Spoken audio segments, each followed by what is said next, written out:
मुख्यमंत्री नीतीश कुमार शिक्षा विभाग की बैठक लेते हुए जानकारी देते हुए किस रूप में किस तरीके से राज्य सरकार ने शिक्षा में बेहतरी के लिए काम किया है, साथ ही साथ धन्यवाद करते हुए उन शिक्षा से जुड़े हुए वॉरियर्स का जिन्होंने लगातार अपने योगदान से लोगों को शिक्षित किया है। टीचर्स का जो रिक्रूटमेंट किया गया, कितनी बड़ी संख्या में किया गया, 3.5 लाख के करीब। और उसके बाद उनको जो कुछ भी दिया गया, कई तरह की बात चलती रही और हम तो हमेशा कहते रहे कि भाई हम ही लोग हैं जो ये किए हैं और हम ही लोग आपके हक में जो सोचेंगे। और इस बार भी जो किया है, आज हमने जो 15 अगस्त को ऐलान किया था, अब उस ऐलान के बाद उसका इम्प्लीमेंटेशन भी किया गया है। तो सब तरह से जो काम कर दिया गया है और जो कुछ भी राज्य सरकार के द्वारा जो उपाय किया गया है, सेवा शर्तों में सुधार कर दिया गया। जो भी लोग पंचायती राज संस्थाओं में, नगर निकायों में कार्यरत शिक्षक हैं, उनकी सेवा शर्तों में सुधार कर दिया गया। राज्य सरकार की सामाजिक सुरक्षा एवं कल्याण को दृष्टिगत रखते हुए पंचायती राज संस्थानों एवं नगर निकाय संस्थानों अंतर्गत कार्यरत शिक्षकों एवं पुस्तकालयाध्यक्षों को ईपीएफ स्कीम को आच्छादित किया गया। अब ईपीएफ स्कीम से सबकी इच्छा थी, उससे भी हम लोगों ने जोड़ दिया। और इसके बाद हमारी इच्छा तो थी कि हम उनकी तनख्वाह को बढ़ाएं, लेकिन इस बार कोरोना वायरस के चलते जो आर्थिक स्थिति बहुत कमज़ोर हुई है, तो वैसी स्थिति में भी हमने तय किया कि ये तो सब दिन के लिए नहीं, कुछ ही दिन की बात है। कुछ समय के बाद, इस साल के बाद तो फिर स्थिति नॉर्मल होगी, इसका पूरा का पूरा भरोसा है। तो हम लोगों ने तय कर दिया कि 1 अप्रैल 2021 से ही हम लागू कर देंगे और उसका विस्तार कर दिया। आपको ईपीएफ से जो पैसा मिलेगा और जो हम लोगों की तरफ से किया गया, इसको जोड़ा जाए, अगर 15% का किया है तो इसमें आप समझ लीजिए कि लगभग 1950 करोड़ रुपए की लगेगा। और ईपीएफ योजना के अंतर्गत जो किया जाएगा खर्च, उसमें 815 करोड़ रुपया, यानी कुल मिलाकर के अतिरिक्त वित्तीय भार 2765 करोड़ रुपए का होगा और लोगों को 20% से भी ज़्यादा का लाभ मिलेगा। तो ये हम लोगों ने करना शुरू किया है। और इसी तरह से हर तरह से अब इनको जो नियोजित कहते थे, तो हम लोगों ने कभी नियोजित की बात नहीं की है। ये शिक्षक हैं, ये काहे का नियोजित करेंगे, ये तो अपने से चलाते रहता है लोग। तो बहुत लोग तो ये भी लिख देता था कि कॉन्ट्रैक्ट पर है। अरे वो परमानेंट हैं, वो शिक्षक हैं, उसको नियोजित शिक्षक कर। यह भी हम लोगों ने कहा कि कभी कोई इसको नियोजित शिक्षक नहीं कहेगा, वो शिक्षक है। तो इस तरह से सब तरह की बात की गई। और आपको मालूम है कि हमने 15 में 20% की वृद्धि की और 17 में 7वें वेतन आयोग की अनुशंसा के अनुरूप वेतन में 17% की वृद्धि कर दी। और इसके बाद आपको मालूम ही है 20% से अधिक वृद्धि पंचायती राज संस्थानों में, नगर निकाय संस्थानों अंतर्गत कार्यरत शिक्षकों, पुस्तकाध्यक्षों को राज्य सरकार द्वारा दी गई है। तो इस तरह से जो भी और इसके उनको जो फायदा मिलेगा, और ये कोई अंतिम चीज़ नहीं न है, ये चीज़ बढ़ता जाएगा और स्थिति अच्छी होगी। मैं तो शिक्षकों से यही कहूँगा, शिक्षिकाओं से, कि भाई आप ही पर सब कुछ निर्भर है। आप बच्चों को, बच्चियों को पढ़ाइए और बच्चे और बच्चियाँ का पढ़ना बहुत ज़रूरी है बिहार के उत्थान के लिए, देश के उत्थान के लिए। और हम लोगों ने इतनी बड़ी संख्या में हम लोगों को किया है, तो हमारा तो एक ही अनुरोध शिक्षकों से कि भाई सबको पढ़ाइए प्रेम से। और जब भी स्कूल खुले, अभी तो एक दूसरी स्थिति हुई है, और अब तो शिक्षा की स्थिति में सुधार लाने के लिए जो बांका में हुआ, वहाँ से एक उन्नयन बांका स्कीम, उसको पूरे देश में लागू किया। वो 2 विषय ही करता था, हमने 5 पर करवा दिया। अब मुझे खुशी है कि अब सभी जगह कम से कम उन्नयन बिहार स्कीम के रूप में इस तरह से लोगों को पढ़ाने की बात कर रहे हैं। जो लड़के लड़कियों की संख्या स्कूल में कमती थी, अब इसी के चलते वो संख्या बढ़ने लगी थी। खैर अभी तो इन दिनों तो स्कूल नहीं चल रहा, अन्य प्रकार से लोगों के पढ़ने पढ़ाने का काम हो रहा है। टीवी के माध्यम से ये व्यवस्था की गई है और आप लोगों ने एक अच्छा काम किया कि कम से कम ये कोई नहीं है। और यहाँ तक कि पुस्तक वगैरह सब चीज़ के बारे में आप उसको सब तरह का इन्फॉर्मेशन मिल रहा है, ताकि किसी को कोई कठिनाई नहीं हो। और हम लोगों ने तो बिजली घर घर पहुँचा ही दिया, तभी सब तरह की कहाँ दिक्कत है। अगर ये करना भी चाहते, आप बिजली नहीं पहुँचाए रहते तो कुछ होता।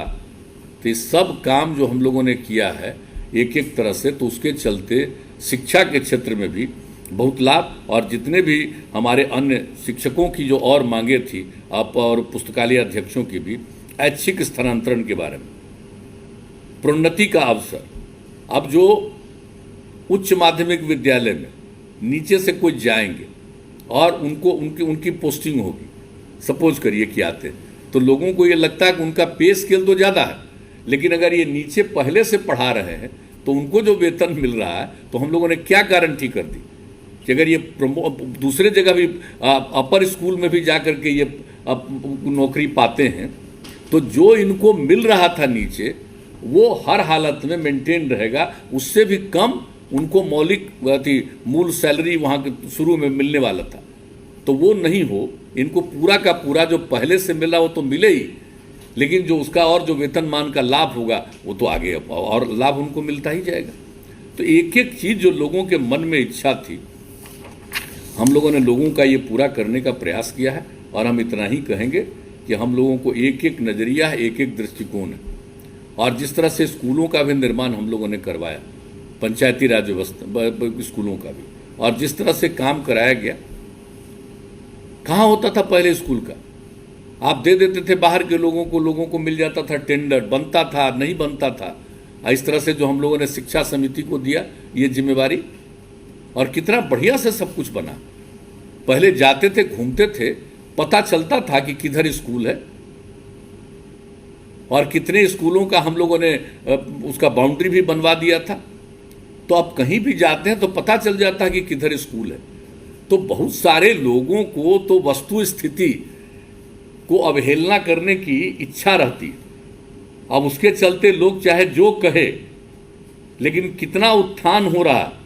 और अभी उप मुख्यमंत्री जी ने बताया किस तरह से हम लोगों ने और इंस्टीट्यूशंस का किया, यूनिवर्सिटी का किया, कितना ज़्यादा किया है, नए संस्थानों का। तो आज तो मुझे खुशी है कि ये तो हमारे जो 3,304 पंचायतों में आप लोगों ने पढ़ाई के लिए जो सुविधा शुरू की है उसका कहा, इसके लिए आपको धन्यवाद है। लेकिन इतना सब कुछ का बहुत अच्छी चीज़ है। और इसके लिए उच्च माध्यमिक विद्यालय के संचालन के लिए आवश्यकता अनुसार वर्ग कक्षों का निर्माण तो किया ही गया, बेंच डेस्क उपलब्ध जो हमारे अपर मुख्य सचिव ने किया, शौचालय पेयजल की व्यवस्था की गई, और स्मार्ट क्लासरूम में विकसित करने के लिए टीवी और इन्वर्टर इत्यादि की खरीदारी की गई। अब आप सोच लीजिए, तो जो हम जिसकी चर्चा कर रहे हैं कि उन्नयन स्कीम के अंतर्गत जो ये सब होगा, तो सब तरह की सुविधा उपलब्ध हो जाएगी, लोगों को इसका लाभ मिलेगा हर तरह का।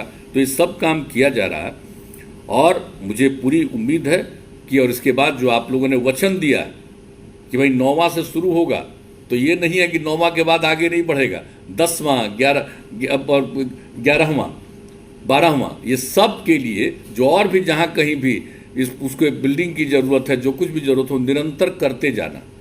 तो अब तो हम शिक्षा विभाग को यह भी कहेंगे कि ये काम तो 9वां के लिए हो गया, अब बाकी जो काम बचा है, अभी तो स्कूल नहीं खुला है, उसके लिए तत्काल आगे के काम के लिए भी आप तत्काल उन सब जगहों का जो किए हुए हैं सर्वेक्षण, उसको देख करके अगले के लिए भी प्रस्ताव लाइए इसको, ताकि हम लोग स्वीकृत करें, ताकि ये काम तो हो ही रहा है ना, काम को तो रुकावट नहीं है, निर्माण का काम तो हो रहा।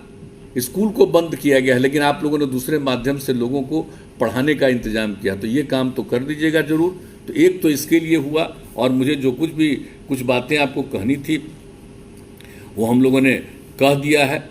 और इसके अलावे जो कोरोना महामारी के दौर में जो दिक्कत हो रही थी, कुछ भी हो गया था, तो हम लोगों ने डीबीटी के माध्यम से शिक्षा से संबंधित योजनाओं की राशि का बच्चों को हस्तांतरण किया गया, चाहे बालिका पोशाक योजना हो, किशोर स्वास्थ्य छात्रवृत्ति हो, प्री मैट्रिक, मुख्यमंत्री साइकिल योजना, मुख्यमंत्री बाल पोशाक योजना, मुख्यमंत्री बालिका प्रोत्साहन योजना, कन्या उत्थान योजना, मेधावृत्ति, मुख्यमंत्री मेधावृत्ति आदि योजनाओं में बच्चे बच्चियों को जो लाभुक थे उनको डीबीटी के माध्यम से उनके खाते में 2,892 करोड़ 20 लाख रुपया वितरित किया गया। एक एक चीज़ किया गया। मध्याह्न भोजन के लिए भी हम लोगों ने वो प्रबंध करके भेजा, एक एक काम किया। और जो भी काम अब आप लोगों ने करने का निश्चय किया है, वीडियो एवं ई कंटेंट के माध्यम से बच्चों को ऑनलाइन पढ़ाने की व्यवस्था जो आप कर रहे हैं, ये बहुत खुशी की बात है और इस काम को कीजिएगा, मैं इसके लिए बधाई देता हूँ। तो ये काम तो हो ही रहा, अब प्राथमिक से लेकर के उच्च माध्यमिक विद्यालय तक ये काम करने का और उससे बहुत लाभ होने वाला है। और उसके बाद तो आप जानते हैं कि उसके आगे भी लोग पढ़े, हायर एजुकेशन को प्राप्त करें लोग। और हम लोगों का मात्र 13.9% और देश का एवरेज है 24%। तो हम लोगों ने क्या तय किया कि हमारे यहाँ भी हायर एजुकेशन में बच्चे बच्चियों को पढ़ाया जाएगा और उसके लिए हम लोगों ने जो उन लोगों के लिए स्कीम की शुरुआत की, 4 लाख करोड़ रुपया का उसको किस तरह का ऋण दे रहे हैं, बच्चियों के लिए 1% और लड़कों के लिए 4%। तो इस तरह से सब जो इंतजाम किया है हम लोगों ने, तो हर प्रकार से लोगों को सुविधा मिले और वही 7 निश्चय के अंतर्गत तो ये सब काम तो किया ही जा रहा है। और हम लोगों का लक्ष्य है कि हायर एजुकेशन भी लोग पढ़ें, लेकिन वही बात नहीं है। सिर्फ हमको शिक्षा लोगों को इसकी ऋण देने की सुविधा सिर्फ नहीं की है, ये सहायता देने की सुविधा नहीं की है। और हम तो कितनी बार कहे हुए हैं कि भाई इसका लाभ लो, पढ़ो और बाद में ज़रूरत पड़ेगा तो चिंता मत करना, हम लोग ऋण की माफ़ी तक कर देंगे, स्टूडेंट क्रेडिट कार्ड योजना के अंतर्गत जो मिलेगा। तो ये सब चीज़ हम लोग कहे हुए, तो ये सब तो चल ही रहा। उसके लिए इंस्टीट्यूशंस की स्थापना, और अब आज मुझे खुशी है कि मौलाना मजरूल हक अरबी और फारसी विश्वविद्यालय जिसका शिलान्यास हम लोगों ने किया था, तो उसी दिन हमने कहा था कि भाई इसका निर्माण कार्य आप तरह इस साल के 15 अगस्त को हमने किया था, लास्ट ईयर फरवरी 2019 में किया था, जो हमको स्मरण है। और उसी समय कहा था कि 15 अगस्त तक, तो खैर चलिए 15 अगस्त ही, आज अगस्त महीने में ही उसके कई हिस्सों का आज उद्घाटन का आप लोगों ने रख दिया, इसके लिए हम धन्यवाद देते हैं। और इसमें कई प्रकार की चीज़ों की सुविधा दी गई है जो आप यहाँ बताया गया है। और ये जो मौलाना मजरूल हक की क्या भूमिका है, बापू के मित्र हैं, और जब 1917 में आए वो 10 अप्रैल को पटना चंपारण जाने के लिए, तब भी इनसे फिर मुलाकात, और जो उनसे कितना जुड़े रहे, तो उनके नाम पर यह अरबी फारसी विश्वविद्यालय की स्थापना। अब हमको नहीं पता है कि यहाँ कोई अरबी फारसी विश्वविद्यालय और कहीं है, यहाँ तो लोग बना तो दिए थे, घोषणा तो कर दिए थे, लेकिन जब हम लोग आए तो पता चला कि यहाँ काम पढ़ाई कुछ नहीं शुरू हुआ, न उसका ठीक ढंग से नोटिफिकेशन भी हुआ। तो ये सब काम तो हम लोगों ने किया ना, सब काम हम लोगों ने करना प्रारंभ किया। उनके लिए हम लोग तो चाह रहे थे कि एक अलग जगह ज़मीन का हम लोगों ने किया, एक्वायर करने की कोशिश की, वो भी हुआ, लेकिन कोई चला गया कोर्ट, अब वो रुक गया, तो फिर हमको चिंता होने लगी कि भाई इसको क्या करें। तब हमने सोचा कि ये जो हम लोगों ने बनाया है, अन्य सारे आर्यभट्ट ज्ञान विश्वविद्यालय है, चंद्रगुप्त इंस्टीट्यूट ऑफ मैनेजमेंट है, ये सब जो किया है, चाणक्य लॉ यूनिवर्सिटी बनाया है, कई और चीज़ों की स्थापना की गई है, तो हम वहीं पर दें तो लोगों को बहुत अच्छा लगा और उसी का शिलान्यास हुआ। अब आगे काम बढ़ गया, अब कितना तेज़ी से काम बढ़ गया है। और मुझे खुशी है कि यहीं पर छात्र छात्राओं के आवासन हेतु अल्पसंख्यक कल्याण विभाग द्वारा अतिरिक्त मदद की गई, उसका भी निर्माण हो गया है। तो ये सब काम जो किया गया है, इसके लिए मैं शिक्षा विभाग को बधाई देता हूँ। और यहाँ पर और भी ये इस मौलाना मजरूल हक अरबी एवं फारसी विश्वविद्यालय में सुविधा दी जा रही है इनके लिए, जो हमारे एक जो सुविधा, एक पूरा का पूरा एक मदरसा बोर्ड को भी वहाँ पर दिया गया। मुझे नहीं मालूम आज मदरसा बोर्ड वाला प्रारंभ हो गया है या नहीं हो गया है, हमको तो लगता है उसको भी जरूर, जब एक बार बिल्डिंग का उद्घाटन हो गया तो मान करके चलिए। और यहाँ पर तो बैठे ही हुए हैं हमारे मदरसा शिक्षा बोर्ड के अध्यक्ष यहाँ पर बैठे हुए हैं, तो उसका भी, अब उसको भी मदरसा शिक्षा के लिए भी तो हम लोगों ने सब तरह की सुविधा दी है। पूर्णिया में जा कर के क्या क्या नहीं कहा, सब तरह से मदरसा के शिक्षकों के लिए भी हम लोगों ने सब सुविधा दे दी, सब तरह की व्यवस्था की है। अब यहाँ पर उस आपके कार्यालय का भी इंतजाम हो गया हो तो अच्छी बात है, लेकिन उसके अलावे अन्य चीज़ों का हो रहा, जो हमारे मौलाना मजरुल हक विश्वविद्यालय के यहाँ पर बैठे हुए हैं, ये मोहम्मद खालिद मिर्जा साहब जो कुलपति हैं, मैं तो यही कहूँगा कि भाई अब ये काम हो रहा, इस काम को और आगे मुझको आप पर पूरा भरोसा है, इसको और तेज़ी से काम करवाइए। आज ये सब हो रहा है, प्रशासनिक भवन, परीक्षा भवन, 4 दीवारी भवन, इसमें कई चीज़ों का काम जारी है, बहुत चीज़ें पूरी हो गई है। तो आज इसका शुरुआत हो रहा है और मदरसा शिक्षा बोर्ड को जो स्थान दिया गया है वहाँ पर मदरसा शिक्षा बोर्ड अपना काम शुरू कर दे, तो ये बहुत अच्छी बात है। और आर्यभट्ट ज्ञान विश्वविद्यालय, अब आर्यभट्ट ज्ञान विश्वविद्यालय, अब वाइस चांसलर साहब यहाँ बैठे हुए, ये डॉक्टर साहब से मेरा आज का नहीं संबंध, पीएमसीएच के डॉक्टर, इनसे हमारा पुराना संबंध है। हम जो गए थे पिछला बार तक, कितना बात हम आर्यभट्ट ज्ञान विश्वविद्यालय पर कह दिए। अरे विश्वविद्यालय का काम शुरू करने के लिए कुछ काम इंजीनियरिंग और मेडिकल कॉलेज को दिया गया, लेकिन वही काम नहीं है, वो प्रारंभिक काम है। असली काम है ज्ञान विश्वविद्यालय, और नामकरण क्या, आर्यभट्ट ज्ञान विश्वविद्यालय। भूलिएगा मत कभी नामकरण। आर्यभट्ट क्या थे? वही तो ज्ञान के प्रतीक हैं। 1500 साल पहले यही उन्होंने काम किया, शून्य का आविष्कार किया, मैथमेटिक्स पर जो काम किया, एस्ट्रोनॉमी पर जो काम हुआ, जो पृथ्वी का सब कुछ है, व्यास है, सब कुछ है, उसके बारे में 3 स्थल से उन्होंने जो अध्ययन किया और जो पूरे दुनिया को इस सब चीज़ों का ज्ञान हुआ, तो मौलिक रूप से यहाँ काम करने वाले आर्यभट्ट साहब, उनके नाम पर यह ज्ञान विश्वविद्यालय है। तो भाई जो हम लोगों का है कि ज्ञान का मतलब तो जो कुछ भी आपको मालूम है, और एक चीज़ जो हमने कहा वहाँ पर तो खैर आप लोगों ने शुरू कर दिया, वो काम तो चल रहा है, लेकिन उसके अलावे जो आर्यभट्ट ज्ञान विश्वविद्यालय में सेंटर ऑफ एक्सेलेंस का नवनिर्मित G+4 भवन का उद्घाटन हो रहा। यहाँ पर सेंटर ऑफ ज्योग्राफिकल स्टडीज, और वो सेंटर जो है journalism and mass communication, Pataliputra school of economics, और इसके अलावे नदियों के बारे में जो हम लोगों ने जानकारी, जल के बारे में जो हमारे हरिवंश बाबू हैं, उन्होंने ही इसके लिए मदद किया है। इसमें आप लोगों ने नाम नहीं लिखा है सबका कि जिनका जिनका हो रहा है आर्यभट्ट ज्ञान विश्वविद्यालय में 4 जो हाँ रिवर स्टडीज, तो वही तो हरिवंश बाबू ने उसके लिए अपने सांसद MP लैड से उसमें मदद किया है। मैं उसके लिए उनको बधाई देता हूँ। और बताया गया कि वो भी इस कार्यक्रम से जुड़े हुए हैं, वो रांची में हैं या दिल्ली में हैं, वो जुड़े हुए हैं इस कार्यक्रम से, तो ये खुशी की बात है। तो 4 सेंटर इस भवन का बन गया है। और इसके अलावे भूलिएगा मत, वाइस चांसलर साहब, हाथ जोड़ करके हम कहेंगे कि जो बाकी 3 के बारे में और कहें तो उसका काम वाम अभी कुछ नहीं शुरू और कर पाए। भाई एस्ट्रोनॉमी, आर्यभट्ट नाम है ज्ञान विश्वविद्यालय का, तो एस्ट्रोनॉमी का नहीं होगा सेंटर। और हम तो उस दिन जहां पर कार्यक्रम चल रहा था बता दिए थे कि जहां पर ये फंक्शन हो रहा यहां पर ही स्पेस है।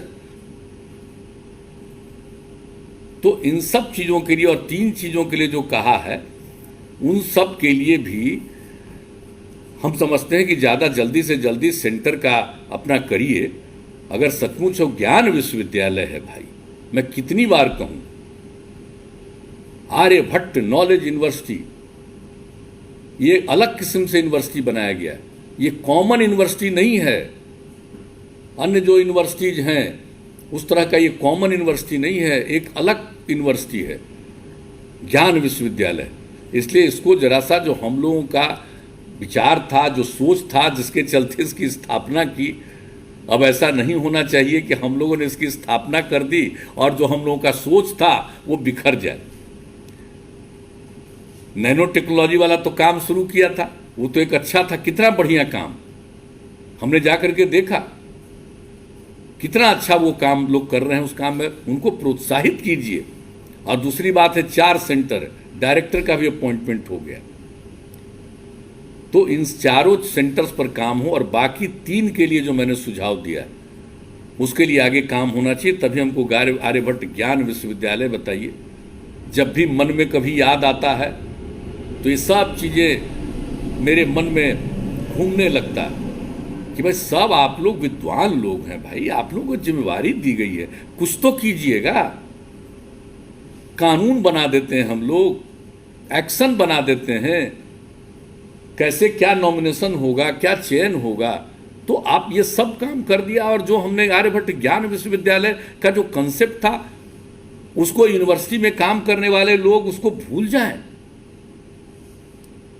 ये तो हम पिछली बार भी गए थे, इन चारों का शिलान्यास का कार्यक्रम, ये आर्यभट्ट ज्ञान विश्वविद्यालय का जो उद्घाटन हुआ था, कितना सुंदर बिल्डिंग बना। और सुंदर बिल्डिंग का डिजाइन तो उस समय जो हमको प्रो वीसी कानून में अमेंडमेंट करके प्रो वीसी का अपॉइंटमेंट जो किया था हम लोगों ने, उदयकांत मिश्रा जी, जो हम कुछ दिन नहीं थे तो उस बेचारे कुछ इतना काम कर रहे थे और उस बीच में कई तरह की बात लोग करने लगे। हम कुछ दिन के लिए तो छोड़ दिए थे काम, और वो आदमी को लाख कहने पर भी छोड़ दिए। तो विश्वविद्यालय का जो बिल्डिंग का डिजाइन बनाया, किसने बनाया? तो इतना सुंदर तो सब कुछ बनवा दिए भाई। तो इसलिए जरा सा मेरी बात को गौर करके सुनिए और ध्यान दीजिए। हम बहुत सम्मान करते हैं, बहुत इज्जत करते हैं। अब प्रो वीसी को यहीं से भेजा गया, प्रो वीसी को यहीं से भेजा गया। तो असल चीज जो आर्यभट्ट ज्ञान विश्वविद्यालय का जो कंसेप्ट है, जो सपना है, उसको साकार करने की कोशिश करिएगा। और हम ये बात आज भी कह रहे, इसके पहले उद्घाटन के दिन भी कहे, इसलिए उस दिन तो और हमने विस्तार से कहा था। आज हम आपको संक्षेप में ही याद करा रहे हैं, इसको देखिएगा। चंद्रगुप्त प्रबंधन संस्थान में भी और लड़कियों के लिए छात्रावासों का हुआ है, ये बहुत अच्छी बात है। और चंद्रगुप्त प्रबंधन संस्थान हम काहे हर बार बोलेंगे, चंद्रगुप्त नामकरण काहे किया? तो आपको सब लोगों को मालूम है कि चंद्रगुप्त का नामांकन हम लोगों ने क्या किया। तो चाणक्य लॉ यूनिवर्सिटी बनाया, और चाणक्य के चलते ही चंद्रगुप्त सम्राट बने।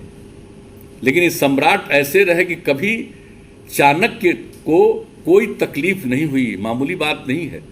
इसलिए उनका जो शासन करने का तो था ही, और चाणक्य का गाइडलाइन जो था ही, लेकिन उसके साथ साथ जो उनमें काम करने का जो तौर तरीका, मैनेजमेंट था, इसलिए हमने कहा चंद्रगुप्त इंस्टीट्यूट ऑफ मैनेजमेंट।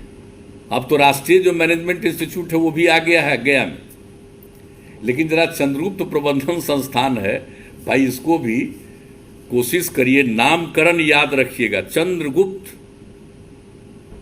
तो उनके नाम पर रखे हुए हैं, तो जरा इस सब बात का ध्यान रहे, स्टैंडर्ड हो। और हमारे चीफ सेक्रेटरी साहब भी हैं भाई, और कोई चीज़ ज़रूरत हो, अपर मुख्य सचिव बैठे हुए। अब अपर मुख्य सचिव तो कुछ ही दिन के बाद इनका सेवा समाप्त होने वाला है, अगस्त तक में। अब तक आप लोगों ने काम किया भाई अपर मुख्य सचिव, मैं विशेष तौर पर आपको बधाई देता हूं कि कम से कम आपने जो हम लोगों का सपना था वो उस काम को पूरा करने के लिए आप लोगों ने बहुत कोशिश की है। इसलिए अब हम कितना ज़्यादा आप सब लोगों को बोलें, हर तरह की बात हो रही है और हर तरह की सुविधा राज्य सरकार की तरफ से हम लोग करने का प्रयास करते हैं।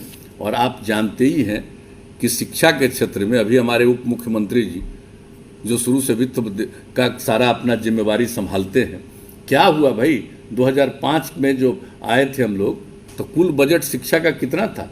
4,366 करोड़। और अब क्या है शिक्षा का बजट? 35,191 करोड़ रुपया। और जो बिहार सरकार का बजट है, पूरा जो बजट है, उसका लगभग 20% इस राज्य में हम लोग शिक्षा पर खर्च करते हैं। अब बिहार के बारे में तो वो आदत है, सही बात ठीक ढंग से कभी कोई रखता नहीं है, कभी कोई सोचता है, कहीं सुने हैं, ये कहीं चलता है कि बिहार जैसा जो गरीब राज्य है, इतनी बड़ी आबादी का है, इतना बड़ा प्रजनन दर है, और उसको किस तरह से हम लोग काम करने की कोशिश किए शिक्षा के क्षेत्र को बढ़ावा देने के लिए। तो इतना सब काम किया है। लोगों को तो बहुत सारी चीज़ों का नहीं आज, और कुछ लोग कुछ दूसरे तरह की चीज़ों को प्रचारित करते रहते हैं। खैर, जिसको प्रचारित करने में आनंद आता है प्रचारित करिए, हमें कोई एतराज़ नहीं है। हम लोग तो काम करने वाले, सेवा करने वाले, हम तो हर रोज कहते हैं सेवा ही हमारा धर्म है।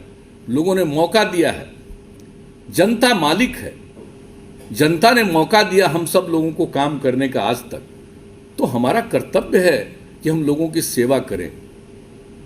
और वही सेवा करते हैं, हर क्षेत्र में सेवा करते हैं, तरक्की हो, आगे बढ़े, नई पीढ़ी का कल्याण है। और हम शिक्षा विभाग से एक ही बात कहेंगे, इन्होंने अभी जो चीज़ दिखाया, एक छोटा सा दृश्य, एक लड़की गई साइकिल से और दूसरी लड़की उदास बैठी थी और उसको ये पता नहीं था कि उसके पंचायत में भी अब पढ़ाई शुरू हो जाएगी, हाई स्कूल और इंटर स्कूल की, 12वीं कक्षा तक की।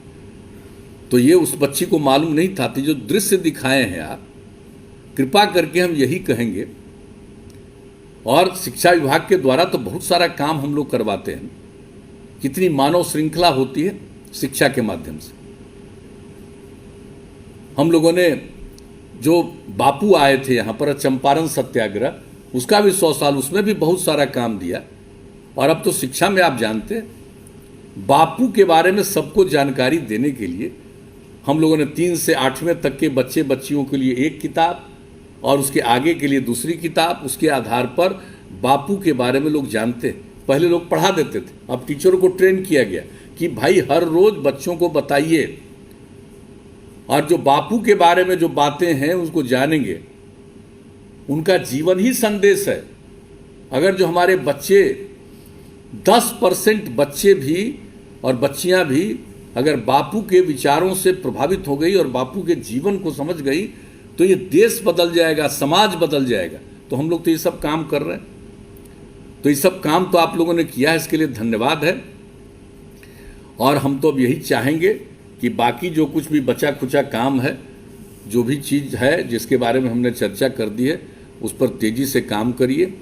और सारे जगहों पर, और जो यूनिवर्सिटी के भी हमारे जो अपॉइंटमेंट होने वाले, उनके लोगों को भी जो मन में दिक्कत थी, हमने 15 अगस्त को ऐलान कर दिया, उसके दिशा में काम आगे बढ़ गया है कि भाई जो पहले का उनका पीएचडी का है उसको भी मान्यता रहेगी। और जो कुछ लोगों के बारे में, टीचर्स के बारे में जो कह दिया था कि ये जो होगा वो जो वहाँ का है एमफिल का, तो बिहार में कोई पढ़ाई तो हुआ ही नहीं था डिग्री, तो इसमें बिहार में क्यों एमफिल रहेगा। तो इन दोनों चीज़ों के बारे में, वो शायद तो जेएनयू में होता था ना, वहीं से शुरू हुआ था एमफिल का।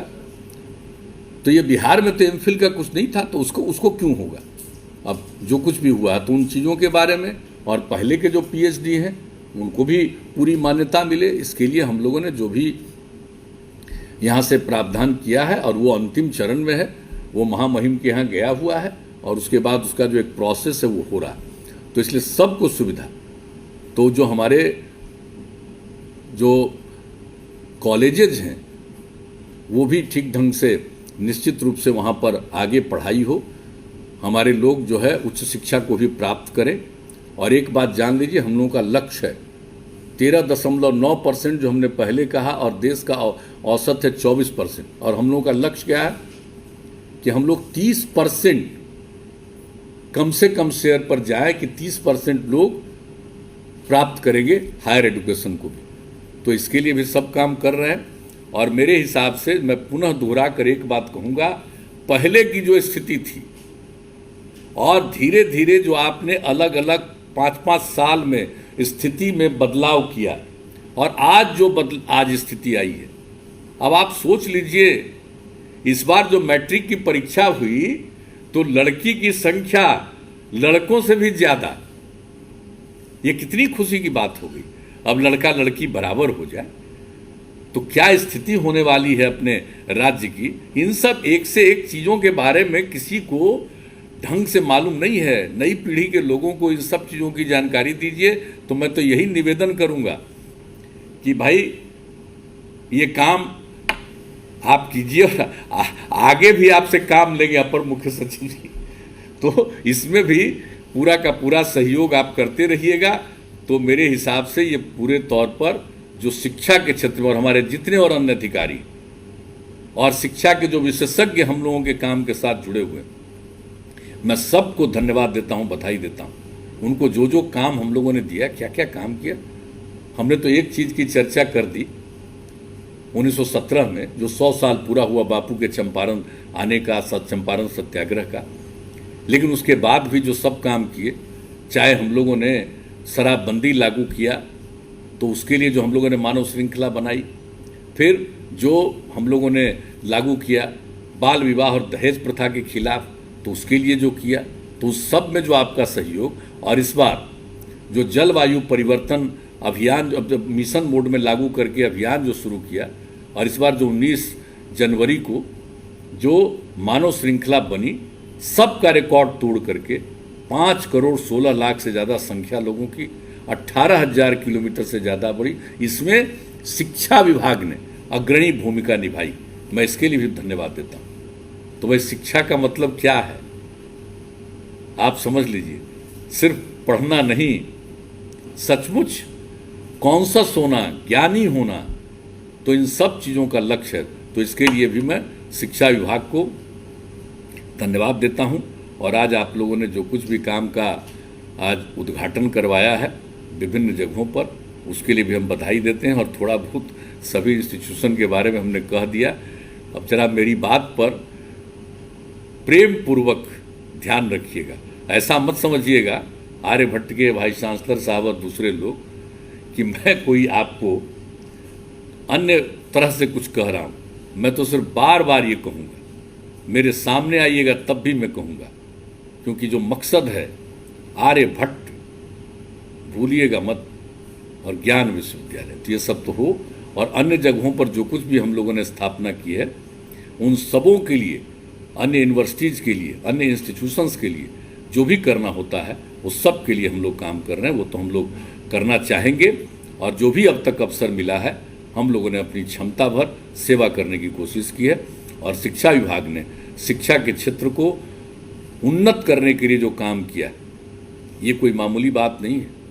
तो जो हमने बता दिया है, तीसरी बार हम कहेंगे कि ज़रा इसकी जानकारी पूरे तौर पर नई पीढ़ी के लोगों को दीजिए कि कहाँ से कहाँ गए।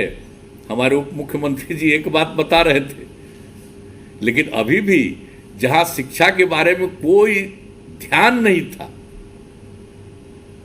अगर हम इसको कह दें ध्यान की जगह हम सेंस शब्द का प्रयोग कर देते तो लोग तरह तरह की बात मेरे खिलाफ करते।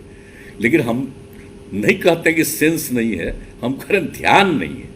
तो और शिक्षा के क्षेत्र में जितना हम लोगों ने ध्यान दिया है, और उसके हिसाब से जो आज बिहार में शिक्षा की प्रगति हुई, इन सब चीज़ों के बारे में पूरी जानकारी आम लोगों को मिलनी चाहिए।